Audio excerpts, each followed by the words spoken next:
Qin Yichen memandang Bai Linglong, hanya untuk melihat bahwa yang terakhir menutup matanya dan tidak mengatakan apa-apa. Dan meskipun tidak ada orang kuat lain di garis Baize, Bai Linglong masih enggan melakukannya, dan tampaknya tidak takut pada Qin Yichen. Tetapi dia juga penuh permusuhan dan kewaspadaan terhadap murid manusia yang tersisa di Menara Pemurnian. Qin Yichen menatap matanya dan tiba-tiba tersenyum. Aku penasaran, di mana kualifikasi Anda untuk menyebut orang lain sebagai pengkhianat? Apakah menurut Anda adalah Baize ortodoks? Tubuh halus Bai Linglong bergetar sedikit linglung, dan bahkan sedikit membuka matanya dengan dingin. Kamu ingin mengacaukan pikiranku? Qin Yichen masih mencibir. Saya juga berbicara dengan Anda. Anda dan pikiran saya berfluktuasi. Saya ingin bertanya, mungkinkah pertanyaan ini yang tidak berani Anda jawab? Jika Anda berpura-pura, maka Anda berpura-pura menjadi sangat mirip. Bai Linglong mengerutkan alisnya yang halus. Mengapa saya harus berpura-pura? Saya ortodoks Baize. Siapa yang memberitahumu? Bai Wuji. Tidak ada yang perlu memberitahu, saya. Qin Yichen menganggapnya lebih menarik. Dia tidak bisa membantu tetapi meletakkan tangannya di sekitar dadanya. Melihat Bai Linglong ini yang menganggap segalanya Baize sebagai pengkhianat. Baiklah, biarkan aku mengubah pertanyaannya lagi. Kamu melihatku sebagai pencuri balasan dan saudara Guansing sebagai pengkhianat. Siapa yang memberitahumu? Bai Linglong mengerutkan kening. Saya tidak mengerti apa yang Anda bicarakan. Tuan dan Kaisar hari ini adalah satu keluarga. Anda dan klan Kaisar Ke memiliki sarang ular dan tikus. Jika Anda melanggar Kaisar, Anda adalah anti pencuri. Haha. Qin Yichen tersenyum. Kalau begitu tuanmu tidak memberitahumu, siapa dia dan Tuan Kaisar? Bai Linglong terkejut. Tuan berkata, tunggu kali ini. Tapi di tengah jalan, Bai Linglong memikirkan instruksi gurunya, dan menjadi lebih acuh tak acuh. Apakah Anda ingin melakukan apa yang saya katakan? Lebih baik tidak menyia-nyiakan upaya Anda untuk membujuk Anda. Haha. Qin Yichen tersenyum lebih dan lebih lucu. Anda berpikir terlalu banyak. Pada kenyataannya, semua orang sangat langsung. Anda ingin membunuh saya, dan jika saya memiliki kesempatan, saya pasti akan meretas Anda sampai mati. Jadi mengapa tidak mengobrol? Setelah itu, senyum Qin Yichen perlahan memudar, dan wajahnya menjadi muram dan serius. Apakah Bai Wuji memberitahumu semua ini? Tuanmu sangat baik. Dia mengajarimu untuk membalikkan hitam dan putih, mengajarimu untuk melawan, dan mengajarimu untuk merebut Baize ortodoks. Diam. Bai Linglong sangat marah, dan dia bisa melihat bahwa dia sangat menghormati Bai Wuji. Gurunya lah yang mengajarinya dan membudidayakannya sejak kecil. Guru, dia mengajariku semua yang aku pandang rendah dari teman-temanku dari klan Baize. Namun, Qin Yichen tidak peduli, dan bahkan berteriak dengan marah. Lalu apakah tuanmu memberitahu kamu bahwa klan Baize dan klan manusia yang sebenarnya adalah Tao? Tetapi saudara dan saudari yang berpikiran sama. Qin Yichen menunjuk ke beberapa sosok tidak jauh. Tapi bagaimana denganmu?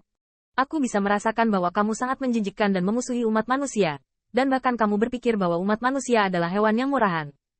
Itu sebabnya kau memberitahuku bahwa kau juga layak menjadi Baize ortodoks.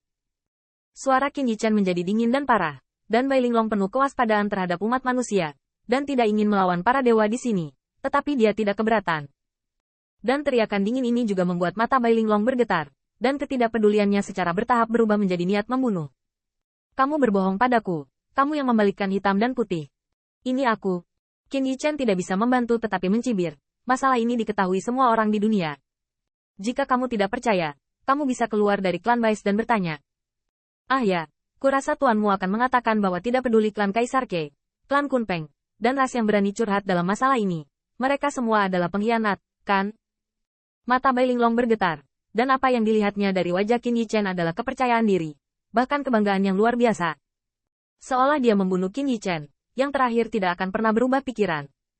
Tapi semua ini benar-benar berbeda dari apa yang dikatakan tuannya. Apa yang sebenarnya terjadi? Bai Linglong merasa sakit kepalanya memecah. Dia mencoba mengingat semuanya. Mengingat semua yang guru telah ajarkan sejak dia ingat. Tetapi semakin Anda ingat, semakin menakutkan sakit kepala. Sampai akhirnya, ketika Bai Linglong mengangkat kepalanya, alkemis wanita yang dia ubah menjadi sangat halus saat ini, dan matanya menjadi hitam dan putih. Mati. Ledakan. Tanda seru. Tanda seru. Kekuatan roh dari niat membunuh yang tak tertandingi meledak. Tetapi fluktuasi ini juga diperhatikan oleh beberapa murid batin yang hadir. Ledakan. Salah satu murid sekte dalam, seperti antusiasme Dao kuno, tiba-tiba mengorbankan kekuatan spiritualnya dan berubah menjadi jam ilahi yang bergelombang untuk melindungi Qin Yichen. Apa yang terjadi? Di Menara Pemurnian, dilarang bertarung di pintu yang sama. Keluar dan bertarunglah. Saya pikir Anda semua adalah murid yang ingin memasuki pintu dalam. Tidak memalukan bersaing untuk tempat seperti ini. Bai Linglong masih terlihat mengerikan. Tetapi Qin Yichen tersenyum dan melambaikan tangannya. Untuk murid batin yang membantu. Meskipun dia diubah oleh roda surga, dia dianggap sebagai saudaranya. Kakak, tenanglah. Aku baru saja berdiskusi dengannya. Wajah halus Bai Linglong masih mengerikan. Dan bahkan murid batin memiliki niat membunuh. Tetapi Qin Yichen melihat semua ini dengan tenang dan sepertinya memperhatikan sesuatu. Namun, dia tidak menyebutkannya lagi. Sebaliknya, dia mengubah topik pembicaraan dan mencibir. Kamu juga tetap di lantai 10 dan tidak terus naik ke lantai 11. Itu menunjukkan bahwa pencapaian spiritualmu terbatas. Paling banyak, itu tidak lebih dari pencapaian para dewa. Setelah sekian lama, saya melihat bahwa Bai Linglong tidak lagi memiliki fitur wajah yang galak. Tetapi dia bahkan lebih cuek dan kata-katanya seperti es. Kenapa kamu tidak seperti ini? Lagi pula, hanya saja jiwa tubuh ini terlalu lemah. Senyum Qin Yichen masih tersisa. Saya bersedia. Ini lebih baik daripada kita membandingkan. Siapa yang bisa mencapai lantai 11 lebih dulu? Bai Linglong tidak menolak. Dia sepertinya menyetujui tantangan seperti itu. Tetapi di bulan berikutnya, kekuatan roh yang melonjak di sekitar Qin Yichen dan Bai Linglong menjadi semakin melonjak. Menyapu ke segala arah. Dan bahkan menyapu setting ke tubuh mereka.